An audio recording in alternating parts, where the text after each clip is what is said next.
Where did the idea come from? How was this birth?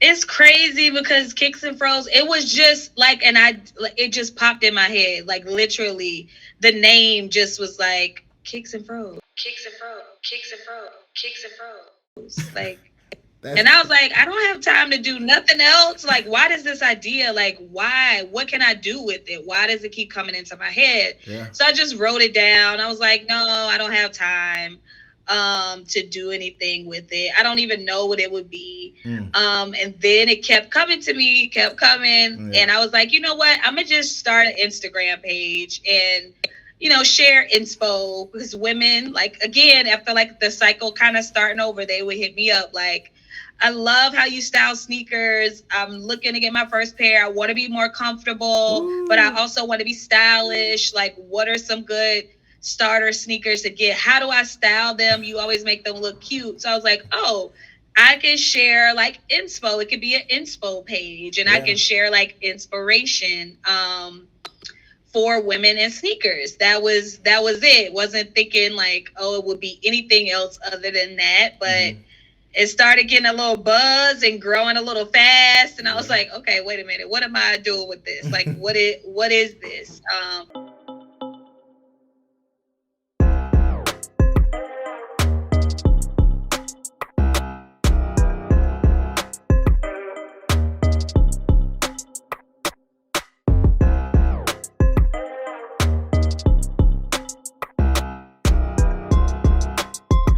Yo, what's up, everybody? It's your boy Armand Lindsay back again with another episode of Big Boss Talk, the podcast. Listen, I'm super excited. I was pumped all day at work. I was at the office. I was like, I gotta get back home. I gotta do a little notes. I gotta get my questions down on my car. Like, I was just super pumped about this one just because I'm a fan of sneakers. Obviously, if you can see the back, I'm a fan of just the Jordans, the sneakers in general. Like, just being able to put a fly fit together and having the shoes to just accent, put the sprinkles on top. And I was just like, who other to have on the show than the CEO of Kicks Fros? All right. So listen, let me read off who I got. I got Melissa Chanel Carnegie. Okay. Age 36, head of global communications at Cantu Beauty by day, and then by day and night, she's the voice of Melissa Chanel and founder of Kicks and Fros. College degree, she went to Francis Marion University. She has her BA in public relations, advertising, and applied communication. Years in the profession, she has 5 years at Cantu, Kicks and Fros 5 years, and then Melissa Chanel 12 years. Man, shout out to all the experience that you have and everything that you can be able to teach to the younger generation, and just hopefully, if whoever's watching, listening, they can pick up on these gems that are about to be dropped. But Melissa, say what's up to the podcast. What's up, y'all? I'm so excited to be here. Thank you so much for having me. I'm excited to chat with you. Let's do it. Let's do it. Okay, so now it wouldn't be Big Boss Talk, the podcast, if we didn't do our two truths and a lie. Got guest. She told me she had some solid statements. She was ready to go. Black people don't lie. They can't lie. You know what I'm saying? They can't lie. So I'm gonna try to catch this lie and see if we can rock and roll. So let me get these three statements from you, and we're gonna go forward from there. Three statements. I have interviewed Beyonce's mom, Tina Knowles. Okay. I have over 250 pair of sneakers, 250. And the last statement is I skip breakfast every morning, and I always start my day with just water until lunchtime. Ooh, that was a nice statement. Okay, so you interviewed Miss Knowles. Shout out to the Beehive. It's going crazy with Renaissance right now. Dope album. That's super crazy. Like, to be able to interview her mom, I wouldn't put it past you. I mean, I think you've been in, just kind of looking over what I could as far as like on social media and stuff. It seems like you're in some rooms that really have some powerful people, and you're able to impact some rooms. So I don't want to say that's the lie. I think you tried to stump me with the number as far as like I got over 250 pairs of shoes. You are low key a sneakerhead. I know you said you wasn't a sneakerhead, but you got some heat on that wall. So I don't want to say that. And then the last one, was you said you wake up and you don't eat. You start your day off with water, right? Mm-hmm. I mean, that's And I don't eat until lunchtime. you don't eat till lunchtime, so you could be intermittent fasting. That's dope. I'm gonna say the middle one is the lie. I'm just gonna say the over 250 is the lie. Like I just think because we talked about it, you was like I don't got 300 something sneakers. Not saying you ain't got over 200. I just don't know if it's over 250. So I'm gonna say that's the lie. Everything else was true. Yep. Yes, you're right. Let's go. You got it right. Okay, so talk to me about how did you get to interview Beyonce's mom? Like, what was that like? How did that even come about? Yeah, that was dope. Through work, actually, through a partnership with Cantu, that we sponsored a part of her theater launch, the launch of her theater. She opened a theater, her and her husband in LA, and we were a part of that launch event. And that also, I was able to interview her, talked with her and her husband about the inspiration, about, her being a mom and growing up as an entrepreneur, growing up as a, woman-owned business, operated her own business as a hair salon owner. So I was able to, get some gems out of her. She dropped so many gems, and it was amazing. Felt like somebody's auntie, like I was talking to my auntie the whole time. Made you very comfortable, made you laugh. So it was just a really good conversation and a great moment. Listen, man, my wife, she's super Beyonce fan, but she loves Miss Tina. So like Mama Tina, she loves her like that could be like her mom. So she says, and we out here in Houston, so every time we drive by, she's like, that's Beyonce's neighborhood. I'm like, okay, we get it. But with that, with that interview, I do want to ask, like, were you nervous? And then I can also, feel like, when you interview somebody like that and that's Beyonce's mom, I try to do my best as an interviewer. Like, let's just say if I'm interviewing somebody and they're attached to somebody that's super big, I try to stick between the lines of like, let me talk about you and not Beyonce. Was that something that was kind of hard for you to kind of hold back? And then were you nervous at the same time? No, I think because I met her earlier in that day, I wasn't nervous. So it wasn't like I only saw her there for the first time and then the interview started. May have been a little more nervous if that was to happen. But I was able to meet her and be around her earlier in the day. So I was very comfortable once I started talking to her. And I wanted to know, her story was so interesting to me that I wanted to know more about her, because yes, Beyonce is Beyonce, but she raised her, like she created her. So I wanted to get all of her like knowledge and inspiration and just understand where Beyonce and Solange got it from. So it was a very great conversation, and it was very easy for me to focus on her because she brought them into the story in different ways, into the interview in different ways where I didn't even have to, ask. So it was perfect. Yeah, I'm pretty sure by this time Mama Tina know how to handle the interview. But I guess you don't really have to talk about Beyonce because you get in the source. You know what I'm saying? Like you know what I'm saying? You get a little bit of their story because she helped raise them, and so I'm pretty sure she answered a lot of the questions that you might have. But again, that's super dope. Hopefully, I wish I could see it somewhere. Is it on YouTube, anything like that? Thank you. Yeah, I'll share it with you. I'll share it. It was years ago, but I'll share it with you. Just share it with me. I would love to just see the questions that you ask, because I always try to be a student, to the game and just understand. Yeah, I love that. Thank you. But that's dope. Okay, so then what we're gonna do is I got 4 questions for you just to kind of get to know you. Simple questions. And you ready? Yes, I'm ready. Ready to go. So what's your favorite kick? Like, what's your favorite shoe of all time?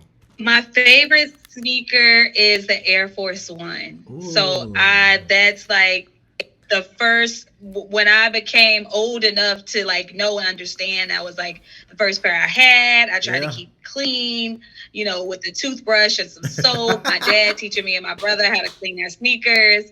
So the Air Force Ones, they're so versatile. They go with everything. They have different colorways. Yeah. So that is like my favorite sneaker of all time for sure. That's dope. I would have thought it would. And I own way too many pairs. I would have thought that it might have been Jordans, but you can't go wrong with AF1. You know what I'm saying? Fresh G Fazos, the whites. I remember you used to have to put for me, I used to take the soap with the toothbrush, but then I take the shoestrings out, wash them, scrub my hands, get the dirt off, Yep. take them, line it up on the ironing board, then take the iron and just steam it out. Yes, So it's that like good steam, straight to clean them and get them nice and flat. yeah, Yes, it all of that. gotta Oh, line the strings up. Like, okay, this gonna go here, here. Like, it's just a whole culture that come with the Air Force One, and that's yes. super dope.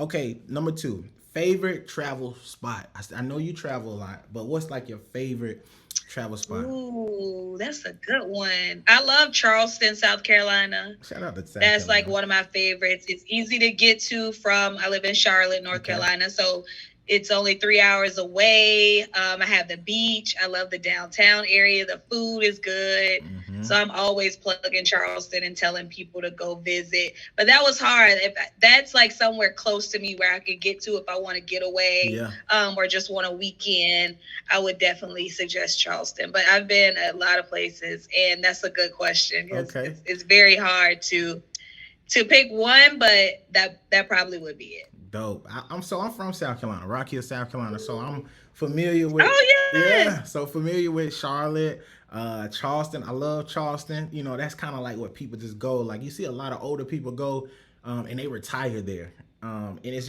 Right, super yes. nice. Be by the water. Great environment. But you're not too far from Greenville, South Carolina, Right. and just being able to bounce around different places. Yeah, I love bouncing around. Like if I want to turn up or hang out, I love Houston. So Yep. that would be the go-to spot for sure. I love visiting. I love the food, the culture, the shopping, everything. The sneaker culture there is dope too. It is. So yeah, I think that. But if I want to chill, I'm definitely going to Charleston and I'm getting away and I'm chilling and I'm eating and I'm on the beach relaxing for sure. Yep. Dope. And then, so what's your favorite shoe app? Ooh, sneaker app. I would say that's a good one. I love the Nike app only because of like the stories they share on there. I don't. Mhm. The sneakers app is a no for me. It's a no for you? I don't like it. I don't hit on it ever. Every once in a blue moon, so it's definitely not that.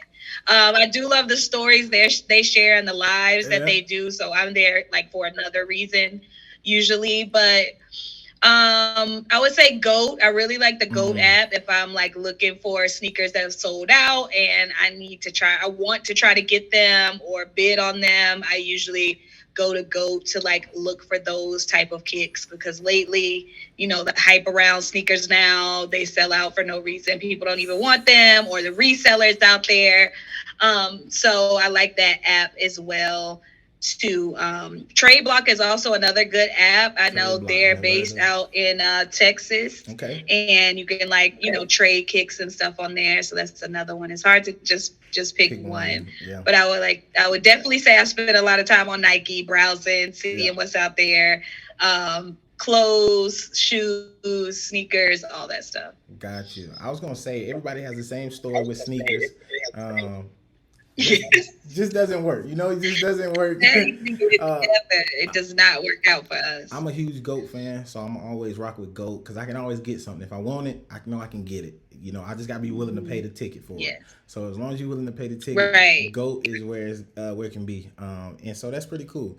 I was gonna ask you what's the key to winning shoes, but you say you don't like sneakers. But what do you? Is it more luck when Still you win, or pretty- do you have skill behind it, like bots, anything like that? You bring it into the game? No, I have no skills besides getting family members to try for me, my husband, my cousins. I'll be on there. Look at other places. I always tell people, like instead of going in a sneakers app, if they're releasing at other stores, check Foot Locker, check Dick's Sporting Goods. A lot of people sleep on Dick's Sporting Goods, and they be having the Jordans and They all the do. different sneakers too, especially online. So I always check DTLR. I'll always check other websites versus going straight to the sneakers app because usually I can hit in another way like that. And raffles, I don't ever win at raffles, but sometimes I'll do it just to try my luck. Yeah, I hit on a raffle a couple of times, but I hit on a raffle when the unions came out. So not those unions, but the pink colored ones. I hit that night. Dang. And I just didn't. I didn't purchase the shoe. And then after I saw the resale, I was like, I should have just bought them and then, just flipped them. But it's just things Flip like them. that, Yeah. raffles. But that's dope. And so I appreciate you for answering those questions. Just to kind of give a little insight about you and your hobby, or your likeness of just sneakers. I do want to start from the beginning, how we always do with each guest. What did you want to be growing up? Like, what did young Melissa see herself as? Not what you are today, because I'm pretty sure there's things that changed along the way. But what was that first initial thought? I want to be this. As far as I can remember, a sports commentator. Really? Yes, that was like what I wanted to do. I loved it. I thought I was going to do it. I love sports. My friends always get mad at me because like their boyfriends or husbands, I'm like talking to them about games. It doesn't matter from soccer to tennis to football, basketball. I know a little about a lot of sports. And I always kept like stats growing up. Like my dad, I had a job at the recreation department, like keeping the stats for like little league games and stuff. I was a cheerleader. I was always the one where you're like, okay, do we need to do a defense cheer or offense cheer? Like, what's happening? You knew what was going on. So sports was always like a part of my life. I loved it. Grew up watching the Tar Heels with my uncle. So I'm a huge Tar Heels fan and a Pittsburgh Steelers fan. But yeah, so I wanted to be a sports commentator. No to the Pittsburgh Steelers. You just said Pittsburgh? I'm gonna let you know now. I'm a Baltimore Raven fan. So it's like, okay. So we clash. We real. rivals for real. But we're gonna set that aside and we're gonna do what's right. We're gonna do what's right. We're gonna save it for a different day. Yeah, we'll save it for a different day. I like it. Okay, cool. So want to be a sports commentator. Now talk to me, what changed along the way? So obviously we wanted to be a sports commentator. Where did the career path change? Where did the pivot happen in life that made you kind of go a different route? College really. The pivot happened in college. I was a broadcast major, going into college my freshman year. I was a broadcast journalism major. Mm-hmm. And I went to like listen to a workshop of like a few different reporters. Yeah. And one reporter was like, if you want a life, if you want a husband, if you want a family, like this is not the career path for you. Like you are going to be working nonstop. Like you not going to be getting paid a lot. You got to carry your own equipment, do all this stuff. I was like, oh my gosh. Okay. I might need to rethink this. So it was that moment to where I was like, okay, hold up. What can I do to still like put me in the, as a part of like the sports world, but where I am able to like have a life outside of work. Which is like, something to really think about as like a 19-year-old. And I had one intro to public relations class and I really enjoyed it and I really loved it. And after my freshman year, I decided to switch over to more of a public relations marketing media track in that way. Got you. Shout out to whoever was super honest with you. Because I'm so thankful they were on. Yeah, because a lot of people don't get that. I started as a mass comm major I had a few classes with broadcast, and I understood almost like yourself. I played college sports, all the way up to my senior year. I love football, love sports in general, just like most athletes do. Even if you're not an athlete, just loving the sport. And so, but I found out very quickly, like Stephen A. Smith, somebody that I looked up to.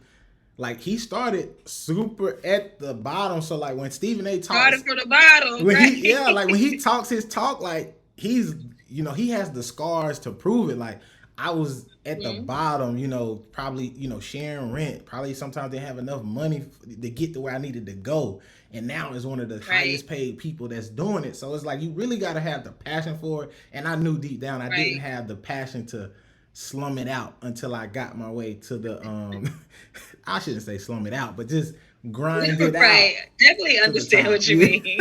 To grind it out and start at the bottom, which we could have had that passion, but it just takes it it definitely takes a lot of work and a lot of, I'm from South Carolina. Like you say, you're from Rock Hill. You got to move to LA or New York. That's something, we probably didn't see ourselves doing or think about at that moment in life, and being so young and being from more of the country part of the States.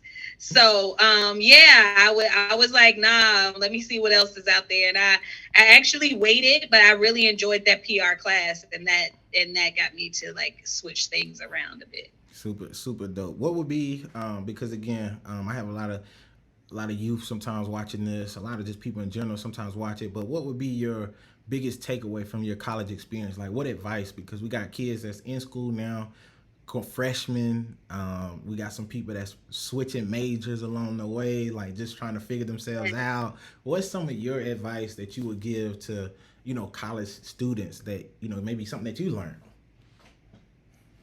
Yeah, I would say try different things. Internships are huge. Try different internships, apply for different internships, in state, out of state, if you have the opportunity to.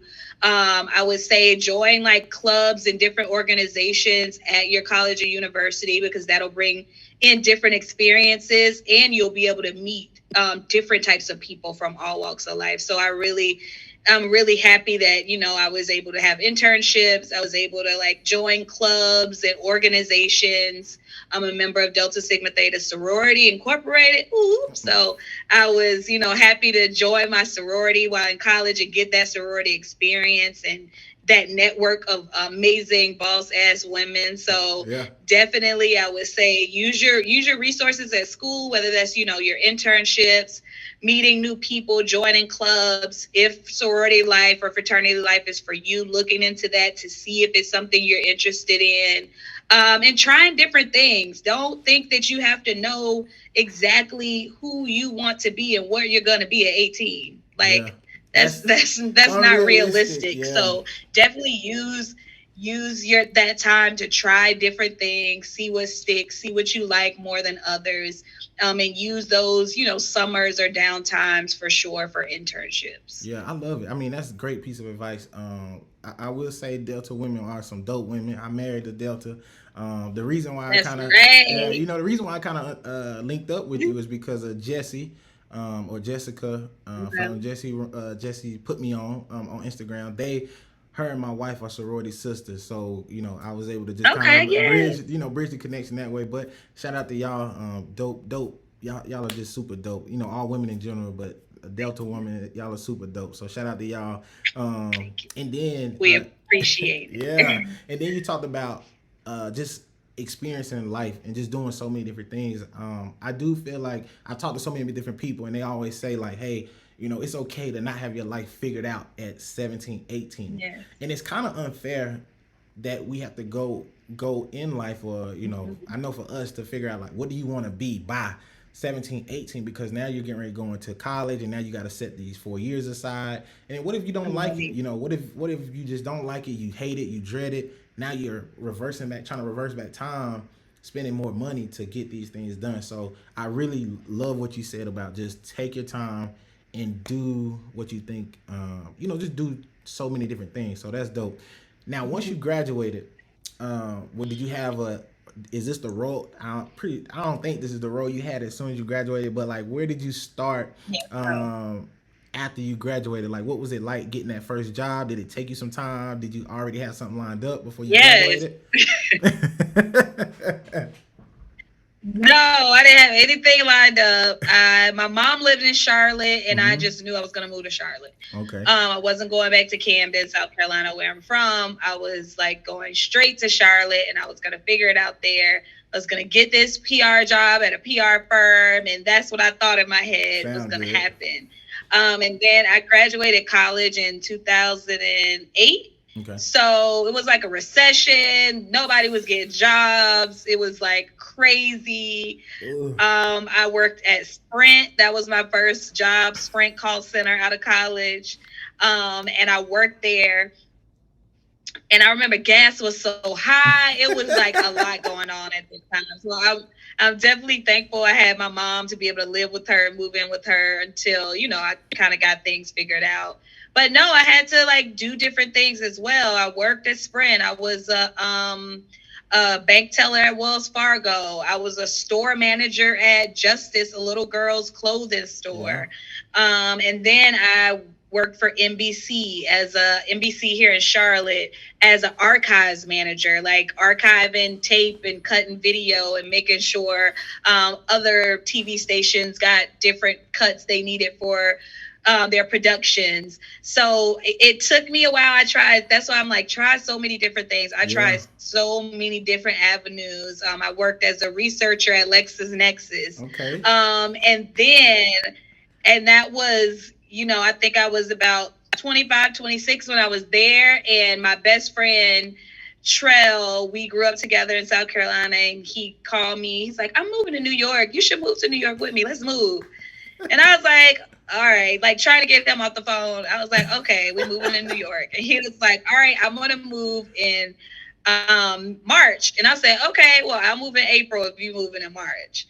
Like just saying it. And I actually started, he was like, you should reach out to the girl you're always talking to on Twitter. That's what he told me at the time, which was this girl I connected with on Twitter. We would just talk. We didn't know each other. Yeah. She had a blog that I read, so we would just talk on Twitter. He's like, you should reach out. She might can link you up with like some jobs. So I was like, okay, yeah, reached out to her.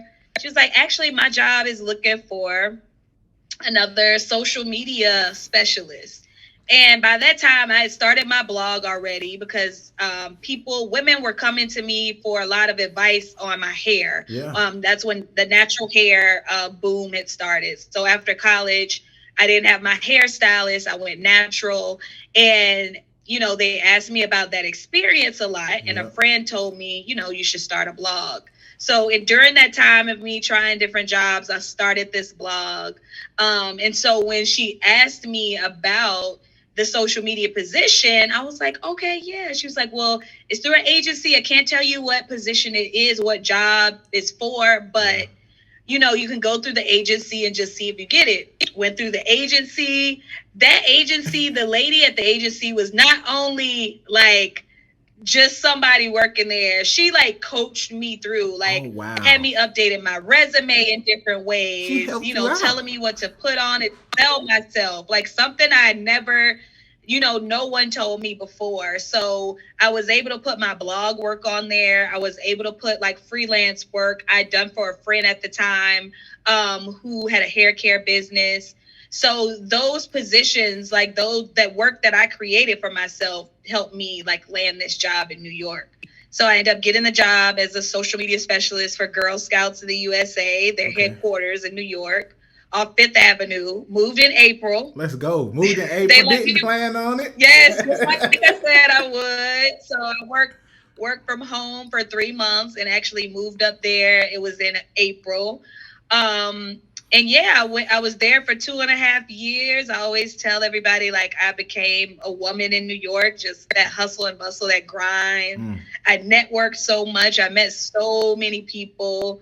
And then that's where opportunity in New York came, where I had to work a Cantu event or go to a Cantu event. It was a PR event, and I met the director at the time there, and that's it. The rest was history after that. Man, do you ever think about and I don't want you to think I like when people go and tell a story, because I think it's beautiful to see. And then when I was listening, I'm like, do you ever sit back and think wow, you couldn't even create this story yourself? You know what I mean? No. For you to be able to, for one, blog, right? Blogging in that time was very it was different, right? But then it's also the natural hair boom. I remember that boom, when people were saying, I'm going natural. They didn't know how to treat their hair. They didn't know what was going on, how to make it look good or be professional when doing natural hair. That was a huge thing. For you to be able to be okay, a friend tell you or somebody tell you, hey, you should start doing blogs, and then you start doing blogs, and now you're working on a skill set that now, in the future was going to help you gain the opportunity to have. Right. Then your friend just says, let's go to New York. You talking to somebody on Twitter. Okay. You know what I'm saying? You talking to somebody on Twitter, let's just up and move to New York. That's the type of stuff that gets me excited, because it's you can't tell, there's no way you could script that type of story, and Right. I just want people to always look back and just I hope you do and just be like, wow, like we've Yeah. connected some dots and came a long way. Know you got so much more to go, but just those little connections that you were able to make and resources that you were able to kind of confide in for help is crazy. And just the lady at the agency probably don't know you from a can of paint, but was just like, let me help this Right. girl. Let me get this girl right so she can get this job. You know what I'm saying? Like that's the type of stuff that I'm like, that's dope. Like that's what we here on earth to do is just kind of help people out, Yes. assist what we can, and just help people get them in the right rooms that we feel is necessary for them. So shout out to you and your story. Beautiful Thank story. you. Yeah, beautiful Yeah, story. I'm always thankful. I always, like you said, think about like, dang, I came from here, just started a blog because people were writing me on Facebook. And I was always answering questions on Facebook, Right. and it came from one of my best friends, Terranique, like, just start a blog or something. And I'm like, a blog? I start Googling, Yeah. looking around. It was no information on starting like a blog or that what that was at the time. I had to go and really dig. Now it's like Yeah. really easy to find. Yeah. But back then it was much harder to dig. So I'm definitely thankful for all the opportunities, all the people that helped me along the way, and continue to put like my name and my business's name in rooms that I'm not even in. Mm. So I'm definitely always thankful for that, and thankful for the journey for sure. That's a beautiful thing. And so that's dope. So obviously this is still I love the transparency to be able so when people see this like it just doesn't happen overnight. That's the whole Right, thing. Like right. you have to put it in so you got to start somewhere. I'm not saying Hmm. not every success story where you have to be sleeping on the carpet or homeless or anything like that. Like we got to get that notion out of there, but you got to start somewhere and put a little bit of muscle behind your dreams and aspirations. But as far as for the podcast, because it is very much educational, can you tell me what does the head of global communications at Cantu Beauty do on your day to day? Like, what is your day to day, and what makes you great at what you do?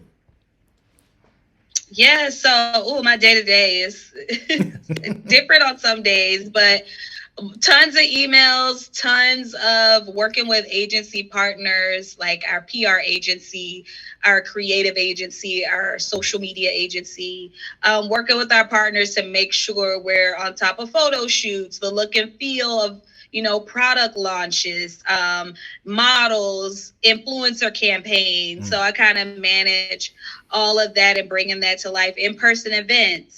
So that's usually kind of me managing those relationships, managing those different events and ideas and things that we want to pretty much bring to life digitally, Mm-hmm. and socially, and also get to have fun. Sometimes I'm a part of those photo shoots, a part of those video shoots as well, Yeah. because I connected with Cantu from my influencer side. So that was something that's always cool when you can get to know a brand. Became their national ambassador, and Mm. then they were like, so much about this brand, can you come work for us? So being able to connect with them in that way, and then come and work for them, and work my way up and basically manage all these partners and bringing our product story and our product vision to life for our Cantu crew, everybody who sees and watches and wants to try the brand, use it, supporters of the brand. So I get to travel. I travel a ton for Yeah. work, which is cool, a ton to different events or things that are happening. Photo shoots. I have one coming up for a new launch we have launching Q1 of next year. Okay. So we like to plan early. So we're getting Got that to. out of the way this year. So yeah, it's a really cool job, brings me into a lot of different opportunities, a lot of work. A lot of making sure things stay together. Yeah. So it's written project management as well. So it's really cool. I really love my team. We're a black led team. Shut up. So the company that owns Cantu, they really let us lead the brand. So I have black VPs, who's a guy, black women who is the VP of marketing, the director of the brand, myself, and our agency partners. So it's always it's cool to be able to work for a Yeah. team, a black led team, and they really trust us. This company really trusts us. with the brand and know that it's in good hands. So Man. I love my day job. It gets busy. I don't know how to do it all. A lot of people ask me that. I'm like, I don't know. But it gets done, and I really love working with like such a great team for sure. That's awesome. I mean, it seems like you wear multiple hats, and I can see how your day job obviously helps assist with the baby projects because you're able to take what you learn, what you do, and apply it to your smaller projects. So that's I see the correlation in the events that you guys throw and just how you're able to market yourself and things of that nature. How would I guess what the question is, obviously you were a kind of like an influencer at first, and then obviously Cantu reached out to you and said, hey, we want to work with you. Let's just say a kid doesn't is not necessarily an influencer. What's the best way to get on a company's radar to do what you do? Like maybe they're not an influencer, but they want to kind of get into that role, maybe with a different company. Maybe they feel like they see something that's something that they want to do and be a part of, but just in a different way. How do they get in that room? Yeah, I would say definitely show the brand that you're a supporter and connected to them by, commenting on different things they may be doing, attending in-person events and meeting the crew or the people who are there working on behalf of the brand. I will also say like networking in DMs, like slide in brands DMs. Also LinkedIn is also a great source to go and look for people who work for the brand, and then sending them an email of, what you have in mind, your work, what you do, how you feel that you'll be a great fit, or how you be a great fit to the brand. Yeah. Those are some ways that you can connect, and some ways I did of how I, kind of connected with Cantu. It was organic at first. I was sharing them organically because it was something I used organically. And then the relationship built from that. So I would suggest that, like, showing them how you use the product in your everyday life, sliding in their DMs, commenting, attending events so they see you, meeting the team, putting yourself out there to get to know the brand on a different level and show them that you're interested and you're serious. Yeah, you gotta have that hustle mentality as far as like going to get what you want. Like you can't just sit back and think it's just gonna pop up. You gotta kind of go get those and snatch those opportunities where you can. As I sit and talk to more people, even when I look at sometimes myself, like I don't think that I'm being ambitious. I just feel like I'm doing something that I love to do. Like, for you just felt like, this is what I enjoy to do. Like, it's not really me being ambitious, but the opportunity came, you capitalized on it, and you were able to, prepare yourself to where you are now. And I just want a lot of kids to understand, like, again, like it takes work. It starts from somewhere, but you got willing to work. Yeah, yes, you got to be willing to work, and you got to go get what you deserve and what you feel like you deserve, and I think it's possible for any and everybody. So that's a good segue into your baby project. So I can't, we really got to get into Kicks and Fros. I want to know, where did the idea come from? Like, how did it start? Where did the idea come from? How was this birth?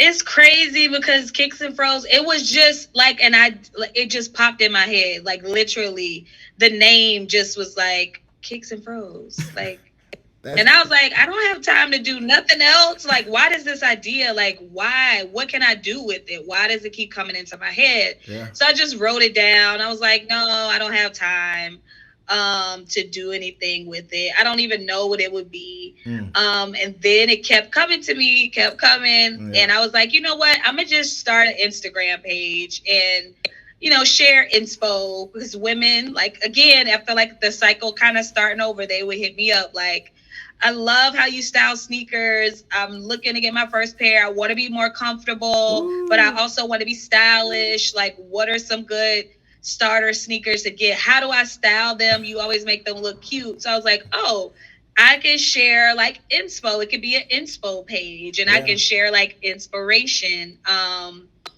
for women and sneakers. That was it. Wasn't thinking like, oh, it would be anything else other than that. But it started getting a little buzz and growing a little fast. And I was like, okay, wait a minute. What am I doing with this? Like, what is this? So just wanted to figure out what we could do, how we could do more. We created merch just to continue getting the message out there of what Kicks and Fros is. We created a website and we sell merch on our website. We've added a blog to it now. We have a newsletter now. Wow. We've had partnerships with Nike, with Jordan. It's been just like a really cool journey, fast paced, something that I wasn't expect to happen. And from an idea that just like popped in my head one day, like Kicks and Fros, like that, you could do something with that. Yeah. I don't know what it is, but it just kept coming. And I kept trying to push it away. Like, no, I don't have time. This idea, I wish it would go away. Like, I have my blog, I have this full-time job, like nothing else. I don't need to do anything else. Yeah. But it just kept coming to me, and I wanted to, just be an inspiration and help women in the sneaker space and in the sneaker culture, just to have a voice and show that, we are here. We're collectors, we're designers, we work for the Nikes and the Adidas and the New Balances of the world, in high positions.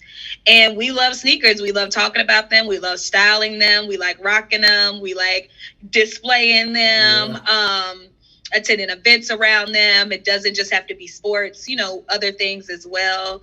And we design sneakers too. So I just wanted to get that message out there for Black and brown women, because I felt like it was a lot of different platforms out there, but I didn't see anybody that looked like me on them. Right. Like, ever, until you called them out and said something. Then they threw one up there, and then that was it. They go back to the regular schedule program. And I wanted to, have a platform where I share more of that. So just a community for Black and brown women, to build sisterhood, to connect, to, learn more about sneakers, how to style them, how to wear them, where to buy them, kind of all that good stuff. So I'm excited to where it's going, where it's come from, to where it is now. It's happened so fast. Yeah. But yeah, that's kind of like our story of Kicks and Fros and how we came to life. But our merch really helped us, elevated the brand to get out to more people. And our sneaker money pouches, those were kind of like my hit piece of merch that I made for myself for a sneaker ball. Okay. And just to have something different. And I shared a picture on my Melissa Chanel channel, and people were like, I want one. I'm like, I'll show you how to make it. And they're like, no, we want to buy it. So that kind of helped kickstart things too. People gonna pay for that convenience. Like, nah, we ain't gonna make it. We want you. We want you to make it. We'll just buy it from you. So I love it. I think just looking at the social media, understanding kind of your mission behind it, because it's very well just much displayed. Just seeing a lot of Black and brown women that come together, fresh, kicks on point. You know what I'm saying, and just be able to collaborate about get into the story behind it, get into where the idea came from. Like that's just something like you don't see often. It's coming more prevalent now just because this the way the sneaker game has blown up. Because I remember you could get dunks for $80. You know what I'm saying? Like it was one of the cheapest shoes, one of the cheapest shoes out there. And now it's 100, sometimes 100, 150. And then if you miss it, then they bounce up to like 200, 250. So it's like, to see that type of inflation on the sneaker game is wild to me. And just to see ladies embrace the culture, really, have a voice and have a say in the culture is super dope and is well needed. I do want to ask, when did you see the takeoff of Kicks and Fros? Like, when did you know, like, oh, I got something? You know what I mean? Like, what was that DM? What was that picture, that the blog? Which one was it that you were like, oh, I got something? I think it was like we were included on like an Essence roundup, or an Essence hit me up to get a quote from me for an article, and that's when I was like, okay, I think we might have something here. Yeah. I think I have to keep doing it. And when people started reaching out to me like, oh, I love what you're doing with Kicks and Fros, like, how can I help? And I was like, what? Like, I've never had like women just reach out to me asking how they can help. Like, do you need anything? You need like to help pitch, or do you need help with graphics or with, social content, writers? Like it was just so many women were coming at different ways asking me, how they can help and be a part of Kicks and Fros. So those were like two special moments when I knew like, okay, girl, you got something. Keep it going. Keep doing it. Yeah. And accept that help. I had to teach myself that too early on. Accept help because it can get very, very busy. Got it. So, I mean, obviously we see that it's growing, it's doing very well. Was there emphasis on you growing the community? Like, what would you say helped you grow your community of Kicks and Fros? Because it's one thing to obviously post something and obviously get the attraction. Maybe you already had your own natural buzz already, but like how did you gain the community to where you're doing retreats, you're doing things in NYC, you got a group of people joining together to meet and talk about shoes or do little creative things like that? How did that community grow, and what did you do to grow it? Yeah, I think it grew because I do have my Melissa Chanel platform where I'm a blogger and I have a community and an influencer, digital creator. So I had that community there already, which they love my style and how I wore sneakers. So, I made sure to promote like what I was doing on Kicks and Fros over on my Melissa Chanel channels, showing them like me as a small business owner, like shipping orders, like doing what I purchased to help my business, different things like that. And then also having that merch helped me get the buzz out there as well. And word of mouth, sharing different women on the platform. That means they reshared it on their platforms. So getting the word of mouth out there in that way. And people like always are telling people about Kicks and Fros, which I'm very thankful and very happy. So it was a lot of word of mouth, a lot of me cross promoting and sharing, like the birth of this new venture for me, this new business for me, through like tips and things that I did behind the scenes over on my Melissa Chanel channels. So those things help for sure. Trying to be a part of any like conversations locally, also helped going out in the community and doing things locally, having, like you said, small events and things like that help too. That's dope. I love it. I mean, obviously we see the hard work. It is, being presented. I just wanted to get your take on like how that community, because a lot of times people in the social media world, you got to have that community to really make that impact. And just how can you bring the community together? How can you keep them entertained? How do you keep them engaged? It's not just you posting. I think what you guys do on your page is very, thought out. That's from just the outside looking in. I don't know if it's just like, we're going to post it because it's cute or whatever the case may be, but it does look very, just thought out, very presentable. It's just, it just seems likable. And like I said, I think the skill that you bring to Cantu, it's something that just rubs off naturally, and you're able to take, something that's on maybe a little bit larger scale and see what they do and your collaborations that you work with at work and just put it over here, just from the outside looking in. Again, I don't know if that's true or not. Yeah. That's just kind of how that is a lot. I try to include the community in a lot. Like, this is not just my company, this is ours. So I try to include them, bring them in for different things, ask them questions, be very engaging, share things that's within sneaker culture happening in the moment, but also having a scheduled out of different things that we're doing and sharing throughout the months and weeks. Gotcha. For sure. And just making sure we get that feedback. What type of post do you want to see?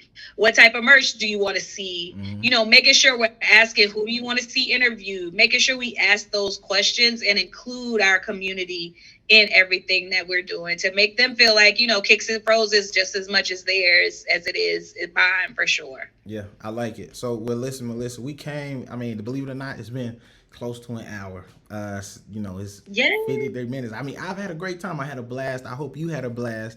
I just learned a lot just from your story, from what you were able to do, what you're able to develop and birth.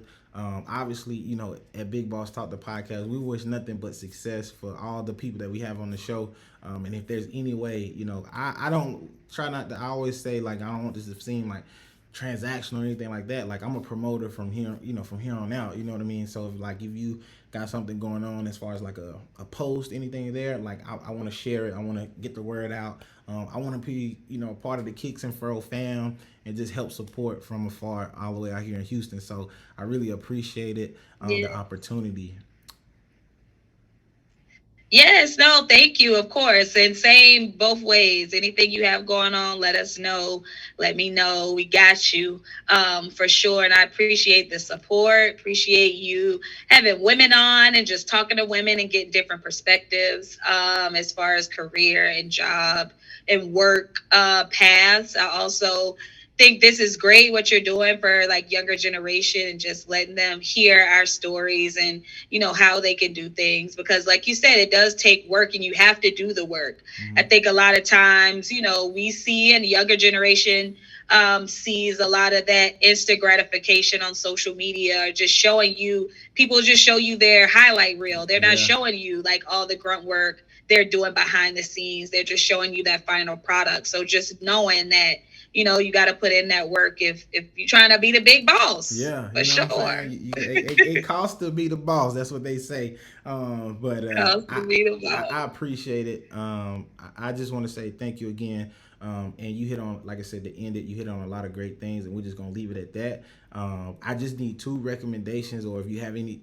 This is how we keep the podcast moving as far as like recommendations. So if there's 2 people that you may have on your mind, maybe that will fit the mold of this podcast and what we have going on. Somebody that you may think is super dope, they have a lot going on. Do you have any 2 people in mind, or is it something that you have like, let me think about it? Because I've had that happen before. 2 people that I think are really dope. Dang, I should have thought about this before. I know so many cool people. So maybe I think you should talk to my best friend Trail Thomas. Okay. So Trail World on Instagram and social medias.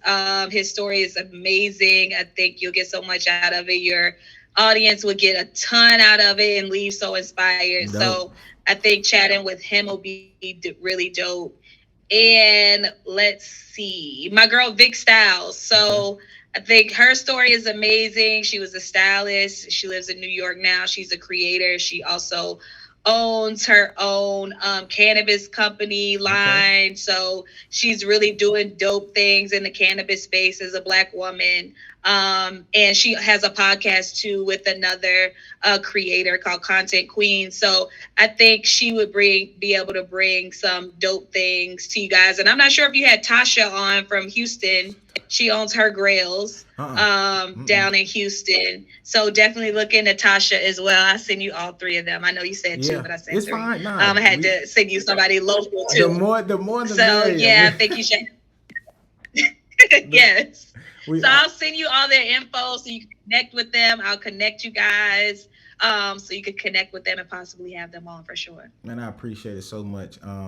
Again, you have a wonderful night. I think everybody's going to enjoy this when it comes out. I can't wait till it comes out so people can see and see your journey and see where you guys are going, because the future, the sky's the limit. So thank you, and you have a wonderful night, okay? Thank you. Good night.